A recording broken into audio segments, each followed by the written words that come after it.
2 പിടി ഇട്ടിട്ട് അതിൽ നമ്മൾ അരിപ്പൊടിയും കൂടി ഇട്ടിട്ടാണ് നമ്മൾ പുട്ടിന് നനച്ചെടുക്കണം. എന്നിട്ട് മിക്സിയിലൊന്ന് ക്രഷ് ചെയ്താൽ മതി. അതാണ് ഞാനൊരു 3 പിടി പഴഞ്ചോറ് എടുത്തിട്ടുണ്ട്. പഴഞ്ചോറ് അല്ലെങ്കിൽ ഇന്ന് വെച്ച ചോറ് വേണമെങ്കിൽ ഇന്ന് വെച്ച ചോറ് എടുക്കാം. എന്നിട്ട് അതിൽ അരിപ്പൊടിയും കൂടി ഇട്ടിട്ട് നന്നായിട്ടൊന്ന് മിക്സ് ചെയ്യുക. മിക്സ് ചെയ്തിട്ട് നമ്മൾ മിക്സിയിലേക്ക് ഇടുക.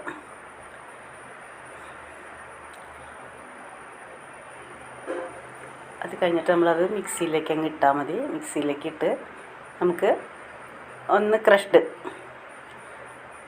വെറുതെ നമ്മൾ ബാക്കിലേക്കൊന്നും ആക്കില്ലേ, അത് സിപ്പ് ചെയ്യില്ലേ, അതേമാതിരി ചെയ്താൽ മതി. ഒറ്റ പ്രാവശ്യം മതി, അപ്പോഴേക്കും അതായി കിട്ടും കേട്ടോ. അപ്പോൾ ഞാനതൊന്ന് ഒന്നങ്ങനെ ചെയ്തിട്ട് വരാം.